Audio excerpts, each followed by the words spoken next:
Hello and welcome to This Week in Sports. I'm feasting this week. I'm your hockey guy, Nick, and with me is our basketball expert, Zach. Just your friendly neighborhood podcaster in the building. Yep. We had we were expecting a downturn, but still pretty busy here for Valentine's week. In some areas. Some areas, yeah. The NBA got real quiet after the beginning of the week. Yeah. NBA got quiet, NHL is on break, but PWHL came back for us, and we had that fun Unrivaled 1v1 tournament this week. We did. It was very interesting. I don't think anyone's shocked about who won, but we'll talk about that as we kind of go down the week. Let's start off the week on a Monday. Yeah, we were very thorough last week, covered everything that happened, so we can hop right in at Monday. Look at us. And it was a basketball day on Monday. It was a basketball day. One of the last few before we headed into everyone's favorite All-Star Week. Everyone loves the NBA All-Star Week. It's their favorite piece of All-Star content of any of the leagues. Everyone knows. Everyone knows. The Nuggets, once again, started off with the schedule. We of course, brought in Portland into town, and they're going to stay for a few nights as we've been doing on the NBA, kind of a little bit of a baseball schedule. First game, Denver versus Portland. Portland, we did lose to earlier in the season, and they are a sad team. They are a very sad team, in fact. Yeah, that was one of those kind of worrying ones. You're like, why are we not being able to beat these guys? Yeah. This one, however, much better. We are still very much so banged up, injured. We are kind of piecing a team together. It's really Nikola Jokic, Jamal Murray, and whoever else will fit in there for sure. Zeke Naji, I think, even got a start this week, that's where we're at in our roster of things. But this first game, Nuggets take 117-146, kind of a whooping. Nuggets, once again, showing they can score the ball. Points for everyone across the board in this one, because how do you get 146 if everyone's not scoring? Right. Of course. We had two career best games this week. We did. I think this one, it was Christian Bronze. I do believe he had his career high. And, of course, Jokic is still doing – he's pretty much carrying Jokic averaging his 30 usual. points, like whatever – 10 assists, 12 rebounds, 13 rebounds, something ridiculous. But so that's how we started off the week. We did start the Unrivaled tournament, I do believe, started Monday this week because they're prepping for their All-Star break. And also, I did not realize how many players were going to be involved in the 1v1s. It was a much bigger bracket than I was expecting. They did have a couple of, I think, dropouts just due to injury. So we had a couple of the one seeds get buys into the second round. About a quarter of the bracket, I think, ended up getting a bye, quote-unquote bye, because of injuries. And I don't even, one side of the bracket was just kind of decimated by injuries, which was nice enough because they were all in one little area. So someone got a real boost into their spot for that play-in. Nothing super surprising, at least for this sort of week. This one, Aaliyah Edwards carried herself pretty well through the whole tournament. We'll talk about her some more. She ends up taking down one of the MVP caliber, at least the WMVP caliber players, and Stewie. A little upset there. Aaliyah did come in at 8, and Stewie did come as 1 because she's runner-up of MVP and former MVP from the last season as well. So that was probably the biggest upset that we saw. But once again, this league is a little bit different. 3-on-3 is a little bit different than 5-on-5, and 1-on-1 is a completely different game than 5-on-5 or 3-on-3. And this was really fun. I highly recommend going back and catching the highlights for this turn. It's pretty easy to catch all 3 days in one sitting because they were maximum 10 minutes per matchup. It was first to 11, make it, take it. 7-second shot clock. 7-second shot clock. So it was like a great little bite-sized bit of action. And like I said, it's a different, the 3v3 works on specific parts of like basketball fundamentals, and the 1v1 is a different little kind of training ground on skills. Yeah, and the big thing about basketball in general, and probably hockey as well, and any other team sport, is just winning sort of your matchups. Mm-hmm. But the matchup in a 5v5 is you run things and whatnot to get the matchups that you want, the advantage that you want. 1v1, you just got to go out and handle your own business. There's no one out there to help you but you, and there are some players in a lot of the professional leagues, and even some that are not in professional leagues, that can cook in 1-on-1 just because of what they have in their skill set in their bag that may not fit on a team or does fit on some teams. Yeah, and it's a great place. I mean, obviously it's a honing ground. You get to test out your kid against everyone else in the league. We had a lot of unrivaled teammates up against each other at certain points in the tournament. And then obviously they're also teammates from their WNBA team. So everyone's kind of getting to know what's in each other's bags. And it's a good way to, maybe show off for a coaching staff or this team, another team, like, hey, I got a little bit more than what you might have expected. Yeah, WNBA is a little bit unique in their contracts do not seem to be as long as most professional sports, and there's a lot more wiggle room for team shifts and whatnot. At least that's what we've seen this offseason. Yeah. And then going over the actual prize pool for the tournament. So it was a $350 total prize pool. The winner walks away with 200 of that 350, and then 50,000 for second place and 25K for third and fourth place. And then everyone who is an unrivaled teammate of the winner also got 10K. Yeah, it's good little profit sharing across the board. Absolutely. And, plenty of motivation. I mean, they had plenty of interviews and stuff with the players. They wanted the bag. They were there for the money, not the funny. There's a couple different things that are motivators here. One, they don't get paid. They haven't gotten paid a lot. I mean, there's some big names that have. I mean, Aja's not there, of course. Caitlin Clark's not there. Both Nike athletes who are pretty much guaranteed contracts.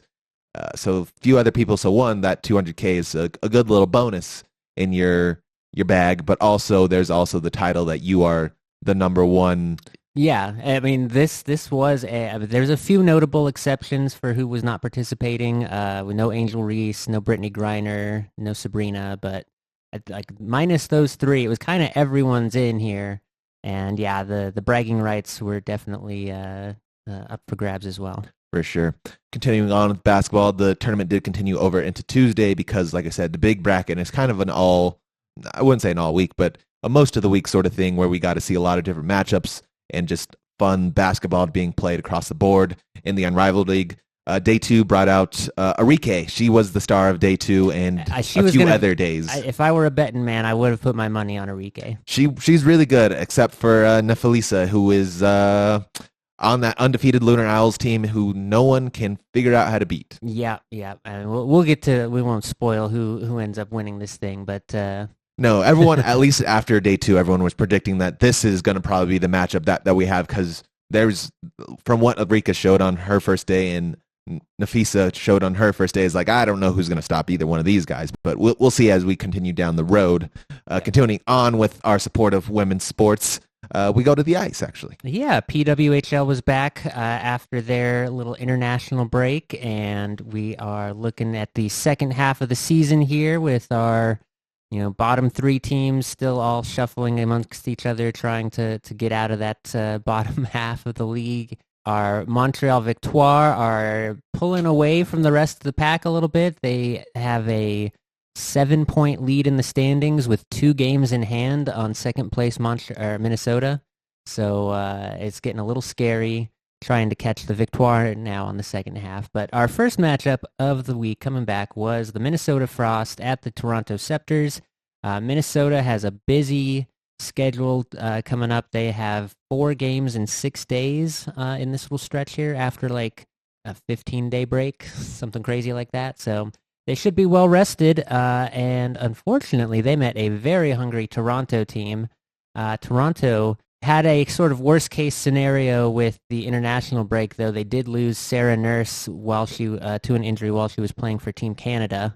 So that is this season's number 1 point scorer out for them for at least a little bit. She's week to week. But on the other hand, they did get their number 1 point scorer from last season back from injury finally. I know a team that does some tradesies around. Yeah, it's a little bit of a familiar situation for us Avs fans here. So they did get Natalie Spooner back, and that kind of at least gives them a little, they're not completely tanked in offense now. So that was apparently a big enough boost for them to really compete with this well-rested Minnesota team. It was 2-0 Minnesota, but the Scepters were able to claw back 2 goals in the third period and force OT. And then Renata Fast, living up to her name, got herself a breakaway in the last 10 seconds of OT and was able to put a nice little forehand backhand move on the Frost goalie and get their second point out of the game, getting them back into a three-way tie for fourth place now at 20 points. Love to see it. Yeah, so it's really going to be a tight scramble for each and every point here in the second half of the season. It's interesting to see all the people packed down there kind of in the middle, because I assume for playoff time, those teams got to figure out how to separate. It's going to be top four that make it into the final playoff tournament. But everyone's in top four right now. Just about, yeah. So that will be an interesting one to keep our eye on. After Tuesday's action, I think Ottawa Charge were technically in the last, like on the bottom of the poll based on like percentages and stuff. But everyone even on points standing. Yeah. It still is crazy to me to think how well they divided everyone amongst those teams, that it's still like even between the fourth and I assume first is kind of running away because Canadian bias is what I'm going to call it. But it's really anyone's game still, and we're kind of getting late into their season. Yeah, absolutely. The parity is outstanding, and PWHL also has a trade deadline coming up here in the next few weeks, so there might be a little bit more action in teams trying to shore up their weaknesses, that sort of thing. Interesting take, because we know some teams who are buyers and sellers, and that will kind of predict how your team goes from at least that point on. Yeah, there's a little bit less wiggle room amongst the entire league as far as like salary cap space and roster spots open. There's gonna have to be kind of more 1-for-1 or 2-for-2 trades. It's gonna be player for player. There's very little like value in the draft prospects at the moment if you're looking to win now. Yeah, for sure. So, yeah, keep an eye on that, and then we'll jump right into Wednesday's action in PWHL. We had the Boston Frost going up to visit the New York Sirens. We will. And the Sirens also in desperate need of points to keep afloat here, also dealing with some injuries. It's the way. It is the way. I think they're missing 2 of their top 6 forwards at the moment, and unfortunately that was a tough hill to overcome in this one. Erin Frankel for Boston pitched her first shutout of the season, and it was a 4-0 drubbing in this one here. But Boston was the much more desperate team as far as standings are concerned in this one. And like I said, Siren are playing a little short-handed these days, so they're just going to be trying to tread water for a little bit. As long as we're staying afloat. Just need to be in that top 4. If you can get into the tournament, anything can happen. I mean, Sarah Fillier is proving that she was absolutely worth the number 1 pick. She's still trying to keep that team afloat here, but they were still the bottom of the league last year, so it's a tough hill to turn around here. Hey, we're happy with the progress. We had a little bit more hockey action on Wednesday. We got our first look at this 4Nations tournament, and boy, oh boy, was I not expecting the intensity these guys are bringing. Apparently, hockey players really like playing for their national teams. There is a little bit of pride there, and I was a little bit worried about how hard they potentially might go. Where are they playing at for the 4Nations tournament? So this week's games happened up in Montreal, and then Monday and Thursday of next week, the games will be in Boston. Interesting. Yes, so there's 2 locations.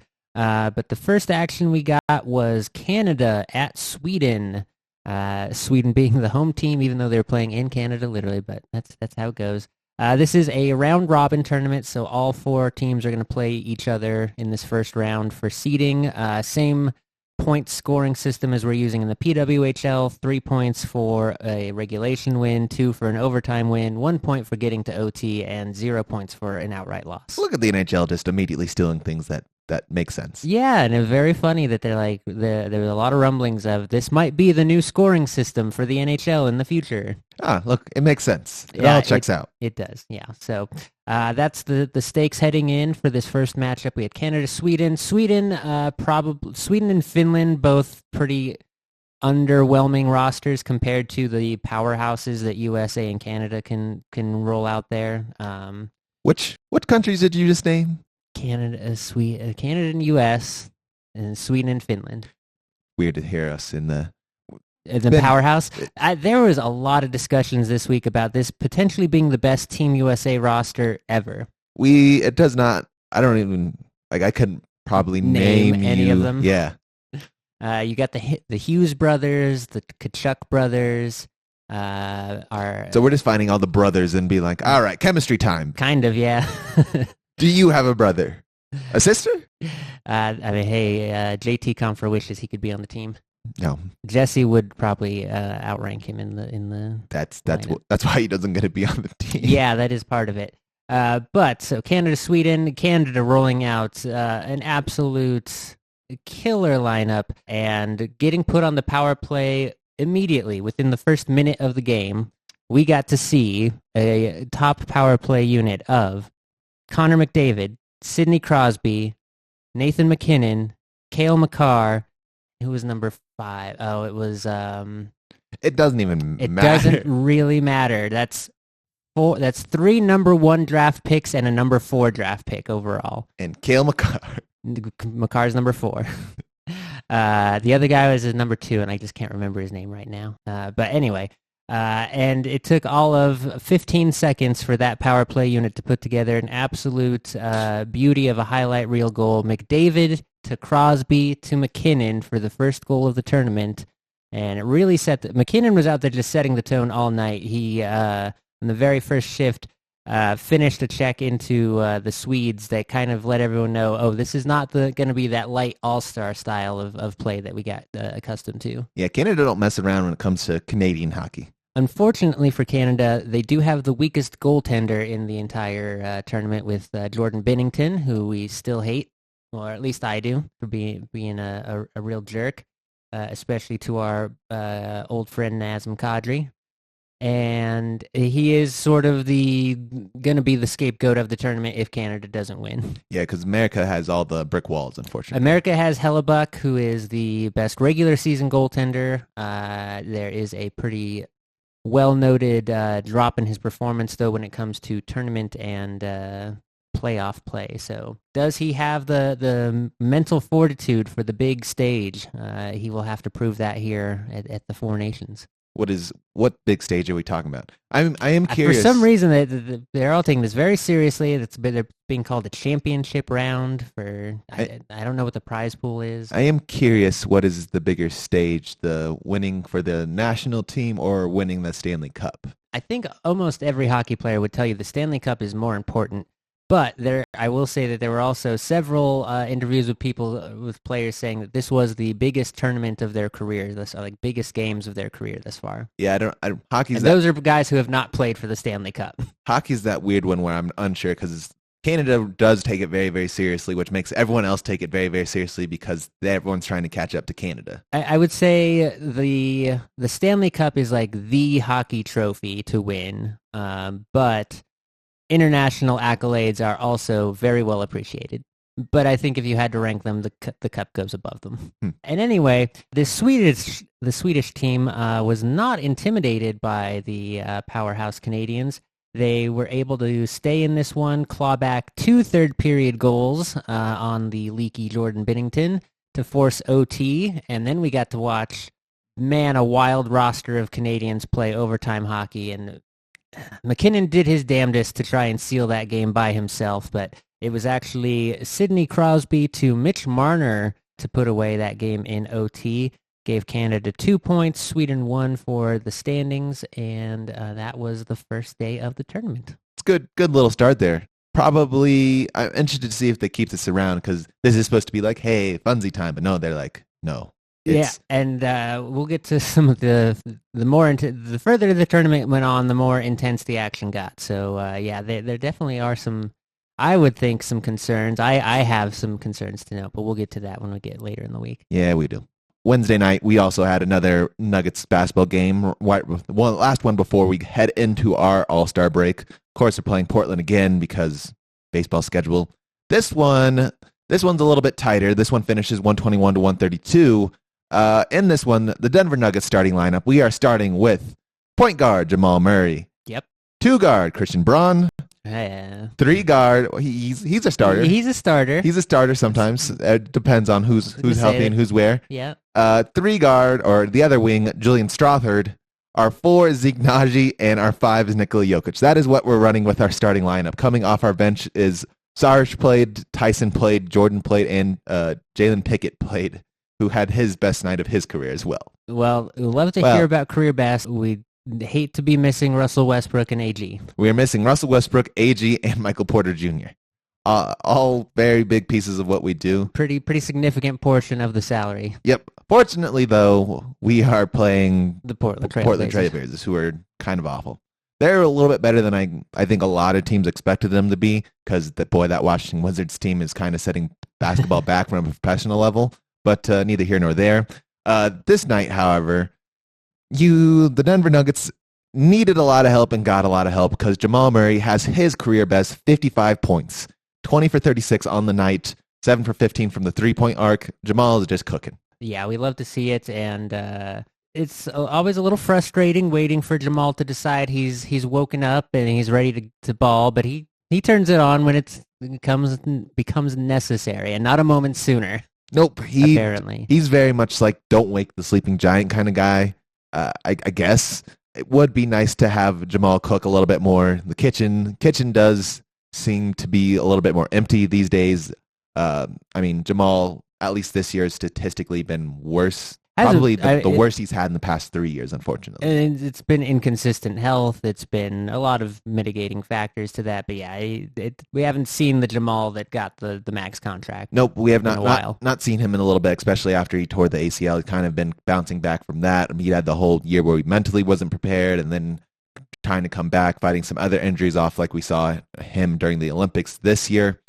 However, though, Jamal this year has now 2 50-point games to his name. And kind of feels like now that we're kind of heading into this All-Star break, kind of playing the best basketball he's played and coming out. Hopefully it will stay that way, and the Nuggets will continue on that upswing. Yeah, I mean, it's one of those things where it's like you get an upgrade without having to make a move on your roster if you get Jamal operating at closer to what Jamal's 100% can be, because we definitely haven't seen it yet this season. The amount we paid Jamal for. Yeah, essentially. Yeah. Looking at the standings heading into All-Star break, because no one else, there may have been some games later, but Wednesday, I think Wednesday was the last one. Usually they give them the big break between where people can go travel with their families or do whatever they want. It's funny because that's a lot when a lot of the snubs go travel. Yeah. Sabonis being one of those guys who did not make the All-Star team yet again, even though he's kind of the heart and soul and is Nikola Jokic light over there in Sacramento, does not get the nod. Speaking of them, though, however, Sacramento is in the play-in spot right now. They are 28 and 27. Right behind them is Golden State. Same record, so equal. I think they just have the tiebreaker there. Dallas still fighting. Dallas has had an interesting time because Anthony Davis, like we talked about last week, is hurt. They've had protesters in their arena the past few games that they had. Even Kyrie's getting in on it now. Yeah, it's not been a good tough time to be in the Mavericks organization. It's not good for the morale in Dallas right now. They had fans getting thrown out because they were yelling at the president and GM. It's just real bad.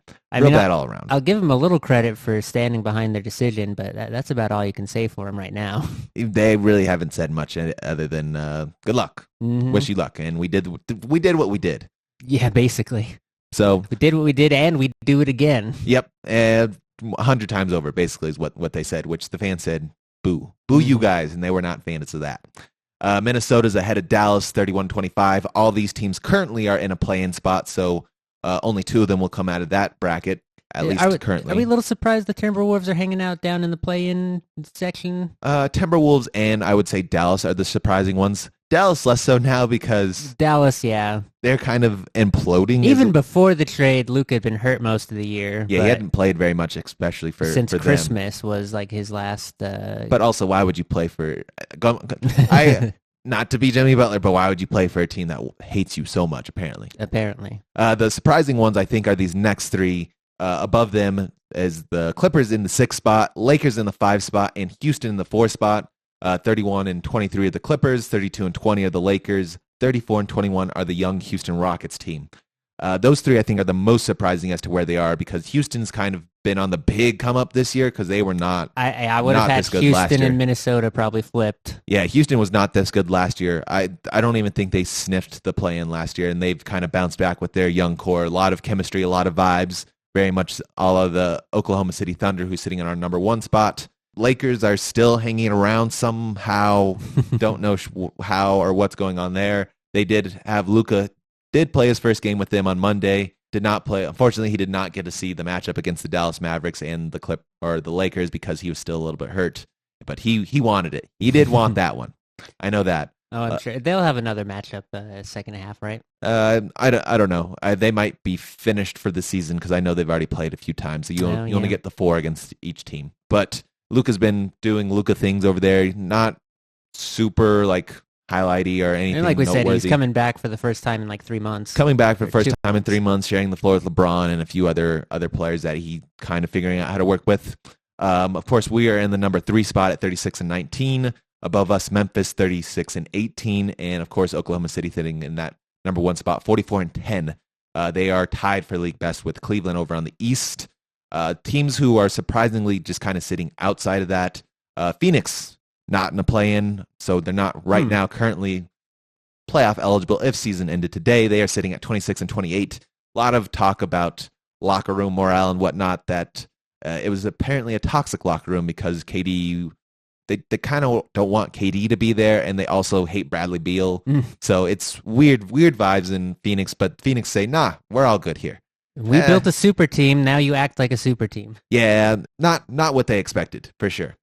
San Antonio's right behind them. Victor, still young. Chris Paul, very old, as we've noted throughout the season. They do get some extra help with De'Aaron Fox, so I'm kind of expecting them to sort of jump up a little bit. Golden State has some help now with Jimmy Butler, who they've kind of, I guess, they flip-flopped with Phoenix. Basically, it took where Phoenix was, I do believe, since Jimmy Butler's been back or been playing for them, now that they have another asset to play with. Yeah, now that Steph's not all by himself. Yes and no. I mean, they're still, it's hard to say the Golden State Warriors without Steph Curry. They rely on him to do so much as a leader, as a player. When he's missing, you can definitely tell for sure. The other teams that we know, New Orleans, awful. They're at the bottom, 13-42. That's a lot of losses to their name. Utah right behind them, 13-41, and Portland, who we just beat on this week, 23-32 to finish off the West. Over in the East, like we talked about, Cleveland's leading their pack, 44-10, tied with OKC. Boston right behind them, 39-16. New York, 36-18. Indiana, 30-23. Milwaukee, 29-24, and Detroit making it into the playoffs, currently 29-26. And their plan right now is Orlando, 27-29, Atlanta 26-29, Miami 25-28, and Chicago 22-33.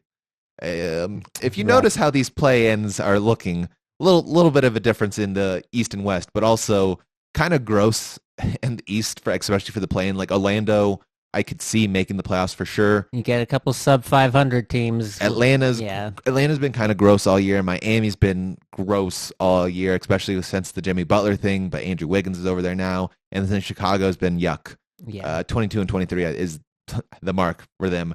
Right behind them, though, is Philadelphia, who's severely underperformed this season because, like we talked about, they are riddled with injuries. They tried to build a super team and have not been able to put all the pieces together. Nope, they went out and purchased a lot of glass cannons, and it's hailing in Philadelphia. So not a good look for them in Boston. Brooklyn right behind them, also at 20-34. So Brooklyn and Philadelphia potentially can flip-flop with Chicago sometime eventually. Toronto's horrendous, 17-38. Charlotte's also horrendous, 13-39, and of course our league favorite, Washington Wizards, 9-45. They got another one since last week. They did. They were a little bit on a roll. They got 2, I think, last week. Oh boy! So one of those 9 are in fact the Denver Nuggets, which makes me sad. Yeah. But that is what the NBA is looking like out of All-Star break. I don't know what to expect, especially like for the bottom. The West is a little bit more tightly packed, as we kind of talked about looking at the records wise. Houston could end up somewhere in the playoff or in the play-in potentially. Don't know if that's true because they're just vibey right now. They've just been vibey all season, so they're probably pretty safe. It's the LA teams. I think one of those teams ends up in the play-in eventually, at least as the season finishes off. Nuggets, I think, is going to have a hard time. No one's going to catch up to OKC.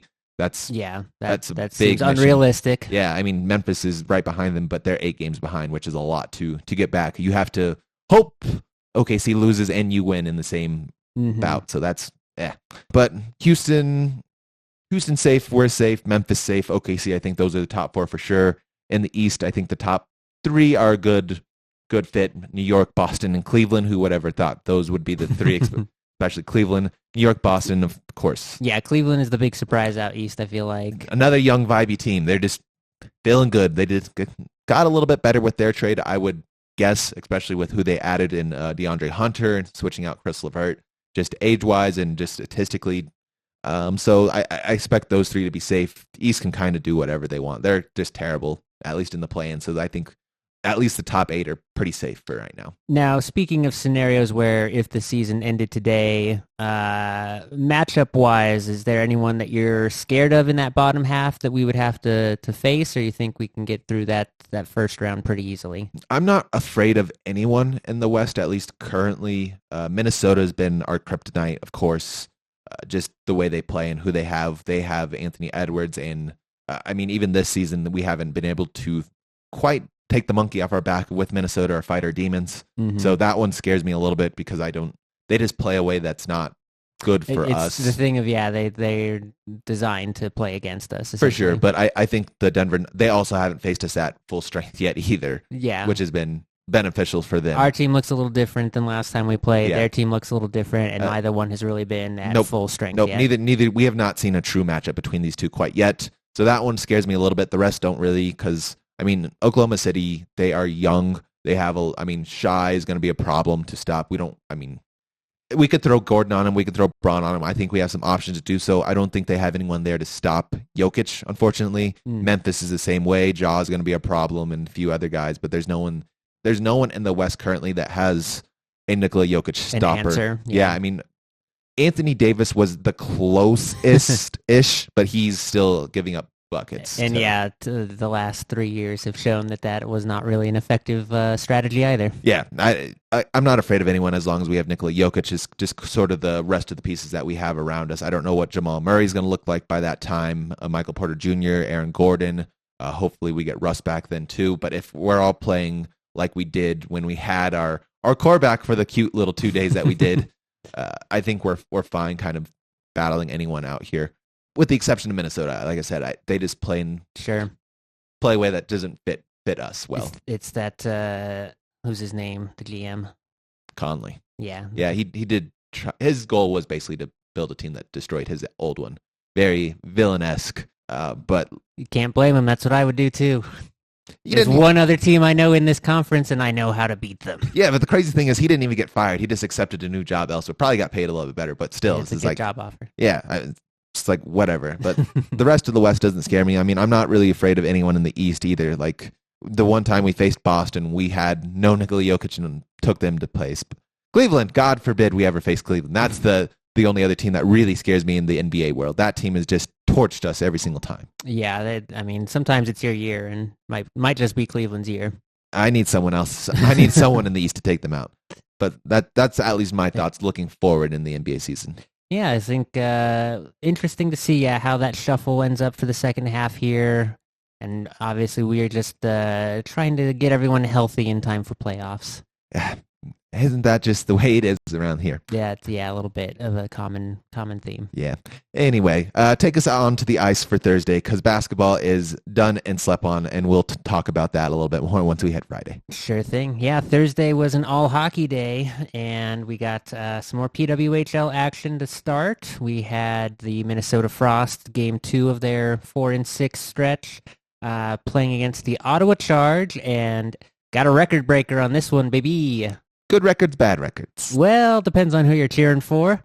The lowly Ottawa Charge, who desperately needed a regulation win, were able to put up a record-setting 8 goals in this game. Oh, no. Against the Minnesota's 3. And oh, no. Yeah, so the Frost, despite being defending champs, despite having been pretty safely up in the top 2 thus far all season, if they have any sort of weakness in their armor, it is the goalie position, and we are also familiar with how that feels.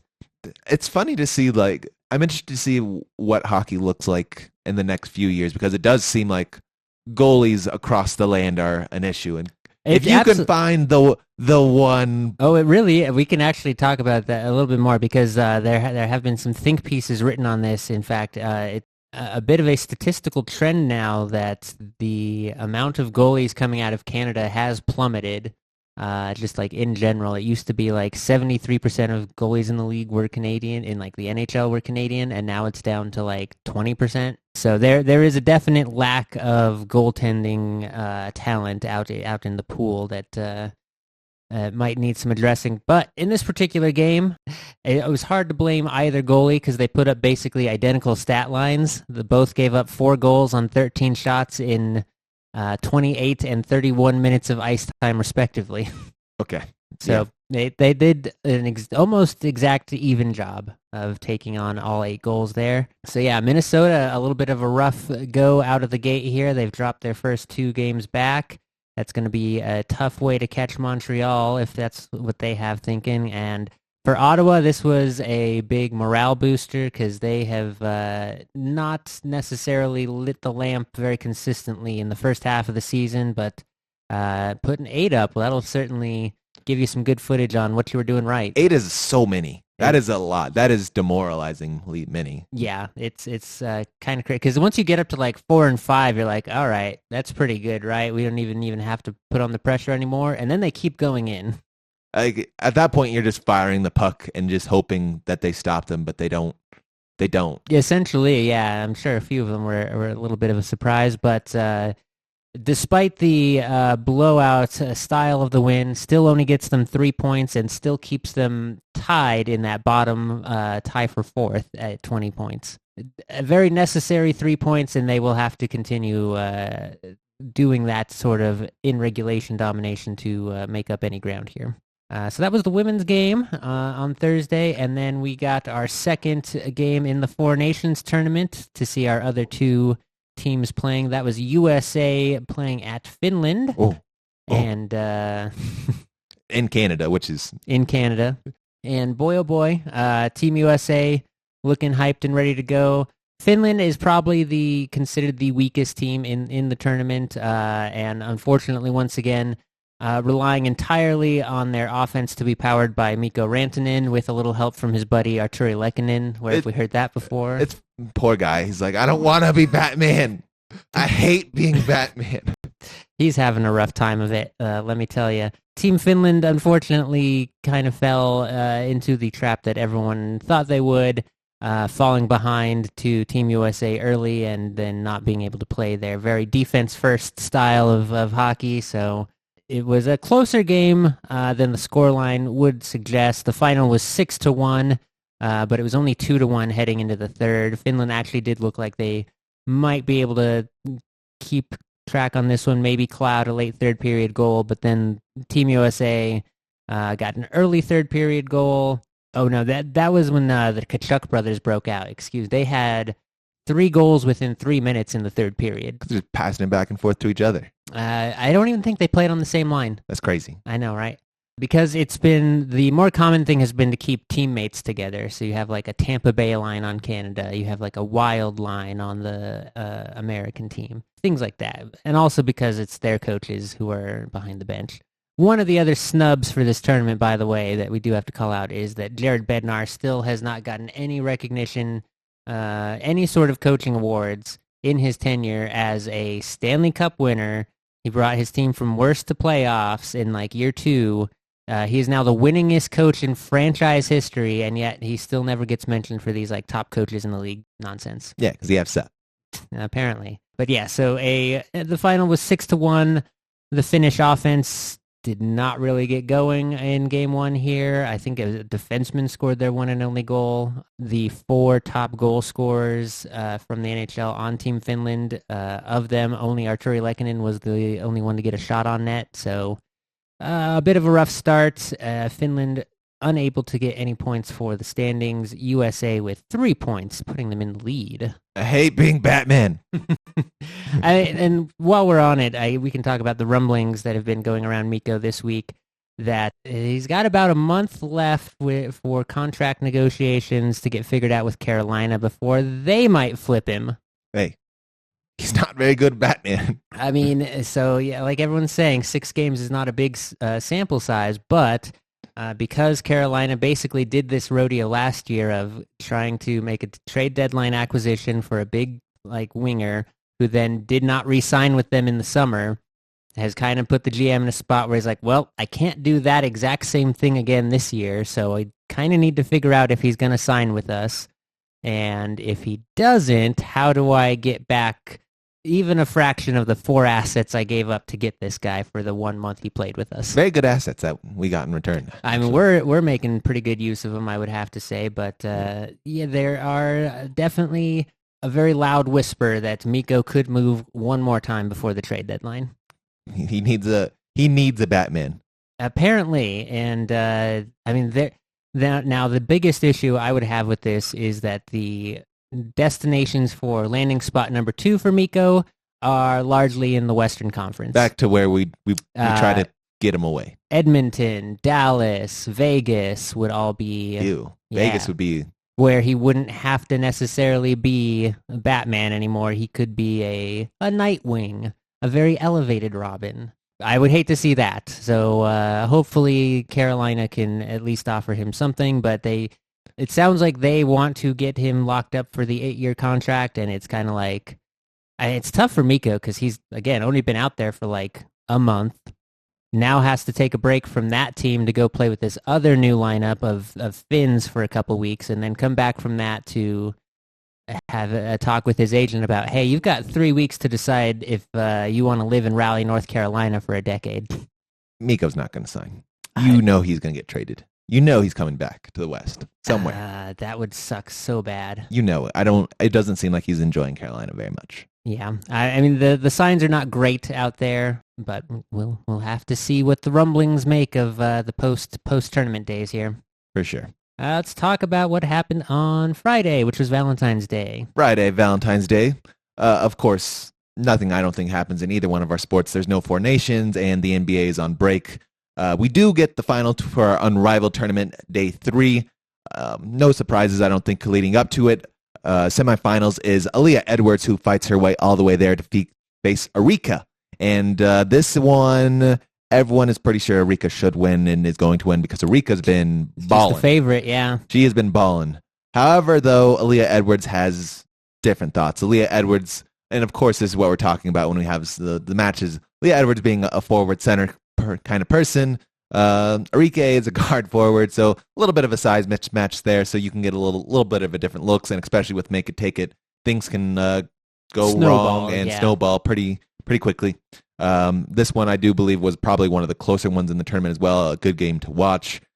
Like I said, Erika's in her bag, and Aaliyah Edwards was doing everything and she could to fight her way to the finals, and she does so and upsets Erika in this one. Nefalisa kind of walks her way through everyone. I wouldn't say walks. She's playing hard, and she wants that 200K in her pocket as well. She just is kind of an undeniable force, at least in this Unrivaled league in general.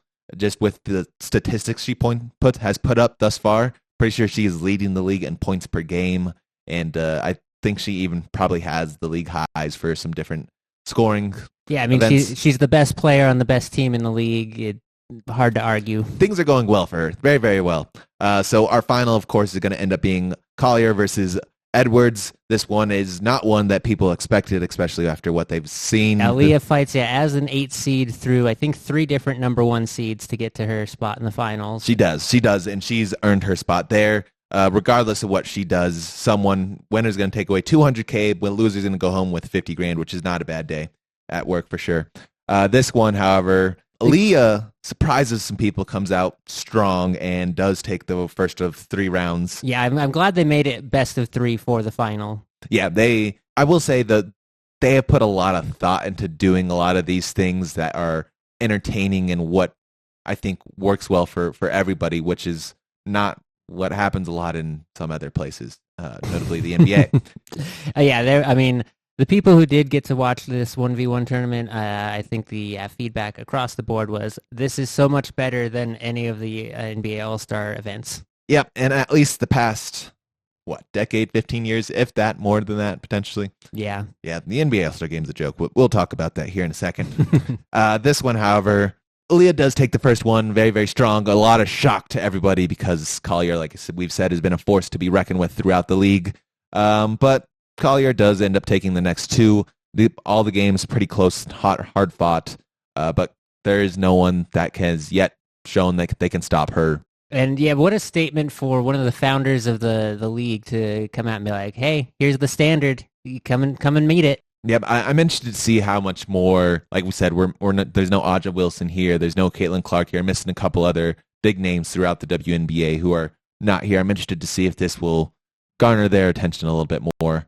But like they said, I would love to be able to see like all the talent get together for one of these 1v1s. This league is a little bit interesting because it's a little bit more of a passion project. Like we're doing 3-on-3, we're not playing like a full game here, but also if you don't need the money and you'd rather just go home and rest, it also might be worthwhile for sure. Yeah, there are definitely a few athletes who don't need the paycheck necessarily. For sure. Caitlin Clark, however, did just play almost 2 back-to-back seasons, so I understand why she may not be here. Yeah, that's 100% fair for her, but hopefully, and especially with the wave of new recruits that are going to come in through next season, it's looking.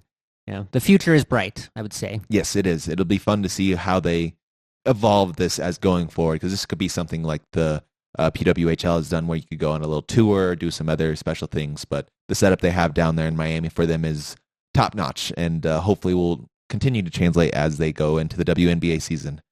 This does finish up at least their sort of all-star finals break for them as well, and we will get back to regular 3-on-3 and sort of finish up their season next week. Yep, we had a PWHL game as well on Friday, and that was the Boston Fleet at the Toronto Scepters, and Scepters pulled this one out 3-1. Boston desperate for points, but unfortunately not really able to put together any offense in this one, and Toronto is starting to figure out what's working for them.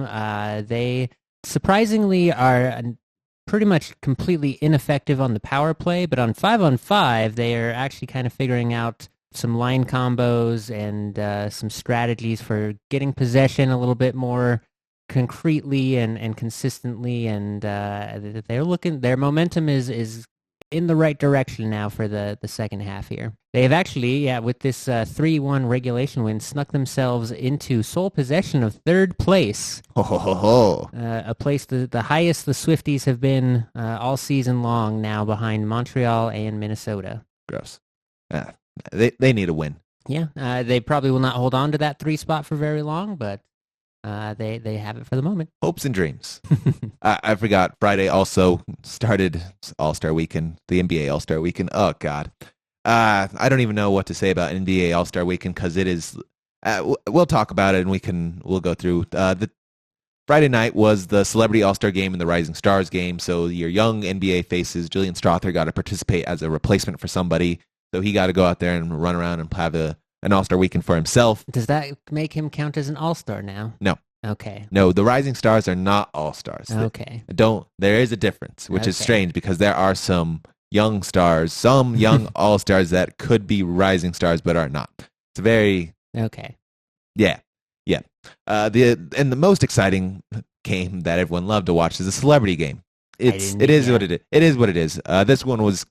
The Celebrity Game is fun now because they're kind of doing a Kai Cenat and Drewski sort of thing, who are both huge internet stars right now. So that was the sort of big draw for that. Okay, yeah, outside of my wheelhouse, apparently, because I did not hear one peep of that game. There are a few highlights. If you want to go feel better about yourself playing basketball, you can go watch Kai Cenat's NBA All-Star Weekend highlights. It's something. Okay, very good. Is it just like this era of who the league considers celebrities? Because I kind of remember an era where there was a little bit of bragging rights for like getting to show that you actually could ball a little in the Celebrity Game. So there's like two sort of thoughts about how they select some people, because there are some celebrities that they do bring in that can actually hoop, and one of which did end up winning the MVP trophy for that game. Like, he can actually kind of ball a little bit. He's probably one of the better celebrities. He's not the best celebrity that I've seen, and there have been a few at least rumors about which celebrities can actually like hoop, like for real, play basketball. Like, no joke, that could probably go play with some college kids or some NBA guys. But we have not seen them in some All-Star games. Chris Brown, I think, has done a few of them where he's thrown down some dunks and whatnot. But celebrity is just kind of bringing some dudes who are fun and will do some of the social more aspects, of the media, and then just friendly, some people from some other different sports just to have a little bit of connection. I know some WWE wrestlers kind of get some Are they still involvement in running that. Kevin Hart out there? No, Kevin Hart is done. Okay. They kind of flipped him out with the Kai and Drewski, to be Okay. honest, because I mean, it's probably about time. Generational bump and whatnot. it's funny because it's apparently like Kai, Drewski, and Kevin Hart are like a big thing in sort of the internet atmosphere where they're supposed to allegedly they're supposed to be doing a movie together eventually. Interesting. I mean, Kevin's got the money now. He's always on his grind. He does, but a lot of different sort of there's some smaller celebrities that can hoop. There's some big sports guys who can bring in politicians, of course, who can run around and do some stuff. But yeah, it's a time for everyone, and it's just a good fun time for some people just to hang around some of their favorite NBA athletes and whatnot.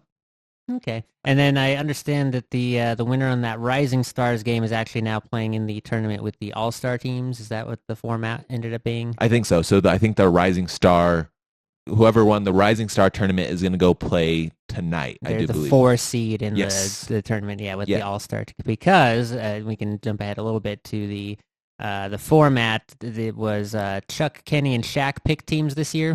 They kind of did. I do believe that is true. It's under their names anyway. Yeah. I didn't see what the format was for how they picked them. I just know Jokic is on Team Chuck. Yep. Chuck's Global All Stars or something like that. That looks like the best lineup to me. Shaq's OGs that's a lot of old washed guys. It is. Shaq's OGs are OGs for a reason. They are going to be some of the older guys, but also Chuck's lineup I think is slightly better because I think they're missing one of the top 4 MVPs throughout the league. Yeah, like Luka's, I'm pretty sure playing with them. Shai's playing with Jokic, and Jokic is there, so that's a lot of firepower that you get kind of immediately. Mm-hmm. Just on paper, Team Chuck looks like they should be able to take it. They should, but we'll see. We'll see who decides to have what level of seriousness. For sure. I mean, Jokic absolutely hates it. He likes it, but he also is just kind of out there just to have a good time. He would rather have the weekend off. He'd rather go watch his horses race for sure. Yeah. Continuing on with the All-Star weekend, last night being Saturday because we're recording here on a Sunday afternoon, we had the skills contest, 3-point contest, and dunk contest, all which were lackluster. Skills contest, in fact, had a little bit of kerfuffle because that the disqualification. That was the disqualification because Chris Paul decided that he was going to outsmart the system. Him and Wemby. I'm going to 100% blame Chris Paul because he is the leader of everything that is wrong. Every little Wemby's cheat, not going to tell Chris Paul no. Every little cheat in the NBA, Chris Paul knows, and this one he did do a little cheatus and did get disqualified for not taking part in pieces of the actual skills stuff and was just chucking balls around, taking the added time to get a faster time. So shame on you, Chris Paul, once again. Shame on you. The 3-point contest no one really cares about anymore because it's not really exciting because the big names aren't really in it anymore. Yeah, what was the highlight thing that they tried to pull in was Steph versus Sabrina, and then they couldn't think of a way to do a rematch this year, so they were just like, no, neither one of them is going to be there. Yeah, there was no. I think there was some logistical issues because Sabrina was supposed to also go compete in the Rivals thing, I'm pretty sure, which she did not for one reason or another, but also they don't want to continue doing the same thing sort of over and over again. And of course, they talked about let's bring Caitlin Clark in, but Caitlin Clark's going to participate until we go back to Indiana. But Indiana had it not so long ago, so that's going to be a tough thing to do unless, of course, the WNBA has theirs in Indiana. Then Steph will for sure go play in that for sure. But other than that, we also had the dunk contest. Once again, lackluster, not surprising. Malcolm Klung take his 3rd in a row. He did jump over a car. It was fine. Fine, yeah, it was fine. I saw his rant. They were good. They were solid. Yeah, nothing made me go, wow. No, it's everything. The issue is that we kind of reached what the human person is capable of for the most part. Mm-hmm. The last really, really good one was Zach LaVine versus our own Aaron Gordon before he was our own Aaron Gordon. And that one was creative and was kind of the peak of what we've had seen even between that one and even the last good one was a big break. But this, it's kind of we've run out of creative ideas and things to do. It's definitely a plateau that with this formula of player talent and hoop height and everything, there's only so many combinations of dunk. You kind of done it all, especially since we've been doing this since the 80s. So it's running out of content material Yay. So that was the NBA All-Star Weekend. Everyone is so excited and happy to participate and be a part of watching the NBA All-Stars. Let me tell you, good old time.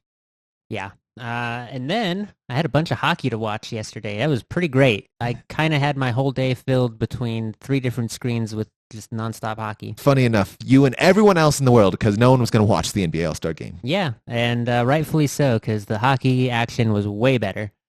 First game of the day was PWHL had a matinee game. The New York Siren faced off against the Montreal Victoire in Montreal. We're going to get one. Oh, you might, but not this week. Unfortunately, at home, Montreal came out with 4 first-period goals, and not even anything like maybe one of them you could blame on the goalie, but otherwise it was just sort of like Montreal came out and it executed basically 3 perfect passing plays in a row and put them all in the back of the net. And it kind of looked like, oh, game over pretty early. Except the New York Siren had maybe a great pep talk at intermission or something. I'd love to know because they came out and basically flipped the table on Montreal. Montreal probably like took their foot off the gas like a little too much right off the bat. But New York said, hey, we are not out of this at all. They got an early power play in like the first 3 minutes of the second and scored one there and then took that energy on the next shift and were able to net another quick one. And then, unfortunately, the comeback stalled out there. They got as close to 4-2, but were unable to get anything else past the Montreal goalie. Second period, the rest of it was largely just defense from Montreal having to fight off the New York Sirens. And then in the third period, unfortunately, you can only push your offense heavy for so long before you make a mistake and the other team gets behind you. Montreal able to put 2 more in the back of the net in the third period and walk away with another 3 points. Stupid. And they are going to be, I think they're at 39 right now. They're going to be the first team to 40 points in the standings, while, like we've mentioned, the other teams are still kicking around in the 20s. Victoire. It's looking like a good year for the Montreal team. That's all I can say. Maybe Canada can finally get them a hockey trophy. That would be hilarious if PWHL gets their championship before the men's do. Speaking of the men, we'll talk about the other 4Nations games that happened because we got both of them here on Saturday. The first one was Sweden-Finland, the Nordic countries having their battle, and this was probably for them, this was their USA Canada. This was their big rivalry match. This was a chance to get a win. Absolutely that. Mikko opened the scoring for the Finns. Lucky him. He actually showing a little life out there. And this one was tight, back and forth. The Finns got a 2-1 lead after the first. Sweden came back and tied it up 3-3 after the second. And then it turned into defensive lockdown battle, which is kind of what both of these rosters are built to do. So that lasted throughout the third and went to overtime, which the Finns desperately needed because they needed to have some points in the standings for this one. And after a bit of a flurry of 3-on-3, Finland was able to get the game winner in the regulation. No shootout necessary. So Sweden now has 2 points in the standings. Finland has 2 points in the standings. Canada has 2 points in the standings. And the USA has 3 after this game. Overtime wins. Those overtime, it's huge. And then that led up to the probably highlight of the week, USA versus Canada, although there wasn't really much in the way of stakes other than bragging rights here. But that didn't stop this from being an absolute chippy, grindy, I don't know. It lived up to the hype. This one was USA-Canada, and we had 3 fights in the first 9 seconds of gameplay. And the only people that can lose are the NHL teams with the top players that are playing in this. Yeah, unfortunately, Team Canada, without Cale Makar for this game, who was out due to illness, he is considered day-to-day. That's just what you love to hear as an Avs fan. And then before the puck dropped at all, Nathan MacKinnon took a puck to the face during warm-ups. So he had a nice big shiner on his cheek from that. And for whatever reason, Coach Cooper of the Tampa Bay Lightning, who is the head coach for Team Canada, Sounds like sabotage to me. decided that Nathan McKinnon should be a third line center for this game mostly when they were down 3-1 to the Team USA. So yeah, that was after three fights in the first night. So we had on the immediate puck drop, Brady Tkachuk picked a fight with the guy lined up opposite him, and then during that fight, Matthew Tkachuk picked his fight with he picked out his fight partner. So on the next face-off, they did the fight. And then we got one actual bit of play in. The puck got frozen in front of the goalie, and as they do when the offense kind of comes in to see if the puck's still loose or anything, came in a little hot, and it turned into a bit of a kerfuffle in front of the net, and we had a third fight. Them Kachucks do not like the Canadians. They were they've been very feisty and very outspoken on various news outlets about their distaste for the Canadians' booing of the American national anthem, which has become the new trend when American teams are playing in Canada. I get it. That's fine. But yeah, it was definitely a tone setting, showing it was going to be a very physical game. It's kind of crazy that like boo, and he's like, "I'm gonna mess you up." It's like I'm just here, guy. Right. I'm just a Canadian. I did this sport for fun, eh? Yeah, and like, why? So that all happened in the first 10 seconds of gameplay.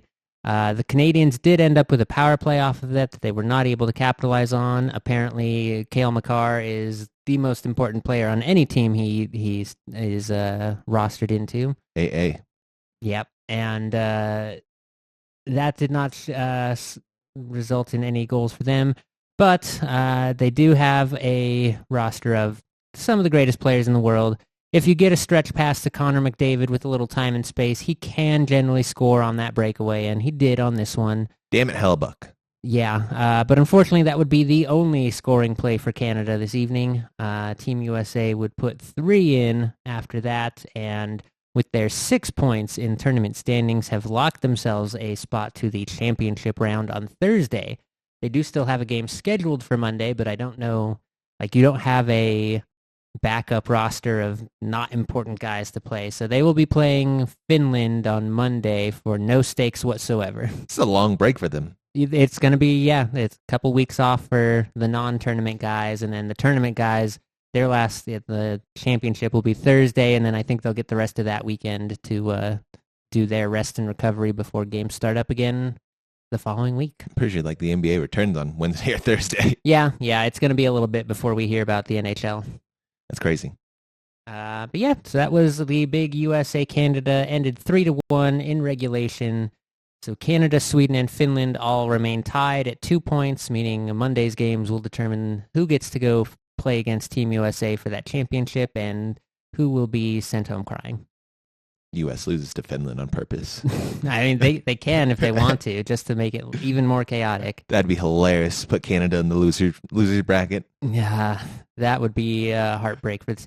What just happens another straw in the back of the Canada hockey operations who have had a very bad year. What happens if they tie? Like what happens? I'm sure there are like a point differential. It's probably like goals for and against as the tiebreaker. Oh, yeah. that would put. It'd be bad for Canada. It would be bad for Canada. Do it. That was all of the hockey action for Saturday. And then we do have a couple games scheduled for today that I think are still underway. There's at least one that's underway currently in PWHL, but they have 2 back-to-back today. Yeah, nice to have some PWHL action back. Crazy to a couple thoughts on just hockey in general. One, this 4Nations tournament I don't think is it's wildly probably more successful than they had ever thought it was going to be, but also they're playing a lot harder than they thought they would ever do. Like how many times has there ever been a fight in an all-star game ever? An actual serious one like we had 3 of in this particular game? None, ever. Yeah, little difference. Yeah, it's very interesting from a league standpoint, but again, it makes for a very entertaining product from the consumer point of view of this is much better than what any sort of all-star events would have looked like. Yeah, I can't imagine any other all-star happening potentially on the same weekend. That would not be as good as this one. I can't imagine. Who couldn't take the best players of their league and find some way to make an entertaining hour of television out of it? An entertaining, competitive endeavor. What could one possibly do? Who knows? Crazy because we already tried the NBA or U.S. versus the world sort of thing, and that was horrendous as well. Yeah, there's something about the mid-season All-Star break that's not. I mean, baseball, hockey, basketball all have that same issue. If it's in the middle of the season, the guys aren't going to want to compete. If it's at the end of the season, they also don't want to compete because they're not playing for anything. I don't know. I don't know how you fix it. Yeah, the basketball one is the worst of the worst. It's like I think the bottom of all the All-Star games because like the MLB one has some implications. The NFL one is not super competitive, but is fun. I will say they've that. at least given up on like the pretense of Yeah. we're playing football. We're just having fun, and these are games now. The WNBA one did have some implications this last year with the Olympics on the line, and the NHL one has finally figured out something that works well. Yeah, NHL said, forget All-Stars. We're just doing a different little tournament. Yeah, you know all your favorite players? What if they come back all beat up? We're just going to get some national rivalries going and let you guys feast on that for a week or two. For sure. What's going on in that PWHL today? Yeah, today we've got Ottawa and Toronto are playing. So that's number 3 versus number 6 currently. And while still in progress, that one just dropped the puck a little bit ago. Ottawa has taken a 1-0 lead early on. And then later on this evening, we will see Boston taking on the New York Siren. And that is going to be a big one for both of those teams because they both desperately want to get some points out of this week. Boston versus New York Siren? Yep. Alrighty. Come on. A win, some points. Yeah, that'd be nice, right? What else we got for Yeah, so up to date. Oh, interesting. So yeah, New York, after the games earlier this week, have now fallen to the bottom underneath Ottawa in that tie. And Boston has broken that the 3-way tie. They now have sole possession of 4th place, putting Ottawa and New York in a tie for 5th. Rough times out there, and Montreal is now 8 points ahead of the rest of the league. Just need a couple wins. 3 wins is a lot, especially just like 3. You just need 3 wins, right? 3 points per win, no matter how you get it. 3 points for regulation. You get 2 for an overtime win. Yeah. 3 regulation wins is a lot to ask for, especially if we also need them to lose and not go to overtime. Mm-hmm. You got to get some against the team you're trying to catch and all that fun stuff. Anyway, any other news you want to talk about for sports this week? Or in general? We can just have a nice little laugh about, so pitchers and catchers have already reported for spring training. And in the early, because Dick Monfort, our illustrious owner, has made some bold predictions about his team's performances in the spring training meetings. And the last couple of years, he said that they're definitely an above 500 team and are very close to being competitive. Has not been true. We've put up 2 record-breaking losing seasons in a row. This year, he says, our defense is going to be the best maybe ever. How is that possible, sir, if we do have a pitcher to provide us with defense? Well, you see, the ball will be in play quite a lot because of our pitching staff, and that means our defense will have lots of opportunities to field those balls. I'm curious as to how, I don't know if he knows how baseball works. The more he talks about it, the less it seems like it, or that he has some sort of gap in his brain where he thinks it's 30 years ago. But yeah, we have some good defenders. We have Brenton Doyle out in center field, who's coming off a Gold Glove, might get the Platinum Glove for best defender. I don't know. They might have already awarded Platinum Glove, but Gold Glover. Ezekiel Tovar continuing the string of somehow the best shortstop in the league, winding up for the Rockies on his rookie contract. That's and McMahon over on third base, also surprisingly showing why we have we can put together a few good defensive spots, but it doesn't do you anything if you can't prevent runs or score runs. So defense alone will not. This is one of the rare cases in sports where defense alone will not win you a championship. Yeah. And about the only thing that we were top of the league in, never mind top all time, last year defensively was turning double plays. And that just means you have a lot of guys on first already. But I don't know if that's a good thing. It's not really. It's like one of those. What's another equivalent one of like stats that are bad to be leading in? Yeah. Speaking of funny notes, last night the Illinois basketball team decided that they are going to retire Terrence Shannon Jr.'s jersey. His name probably don't know. He's a role player for Minnesota Timberwolves. Did go to Illinois. He was a big part of their team. During his jersey ceremony, naturally, you raise up the Oh, sure. the banner, whatever. You pull the thing, and you see your jersey in all of its glory. And what a feeling! Everything goes as planned. He does so, pulls the thing, looks up. His jersey's upside down. Whoop. That is unfortunate production error. So there are worse things to happen going on around the sports world. Yeah, that's definitely one of those. Man, that's embarrassing more than anything. It's pretty funny. That too. It's embarrassing for the school for sure, but also, hey, you got your jersey retired. You can't be too upset and it's bring it down, flip it around. We'll be all good. Yeah. As the honoree, it's a fun little story you get to tell about your retirement ceremony. As an employee for the school, someone's sweating back there. Oh, geez, I thought we checked that before we put it up there. I couldn't imagine things not going right during a ceremony where your jersey's upside down or your name's upside down or a statue that doesn't look like you. But basketball seems to provide those things for us. Apparently. Anyway, I do believe that is going to wrap up this week in sports. A lot of hockey and basketball going forward. Like we talked about, the NFL season is done kaput until April when we start to talk about NFL draft stuff, which is not too far away. It'll come faster than we think. It will. Off-season stuff will be a little bit more talkative about because have some holes to fill, and a lot of players are like, I don't want to be here no more, which don't know if those are the kind of players that we want, but also they're very, very good players, and we could potentially use them. But we'll talk about that when we get there and things become more real.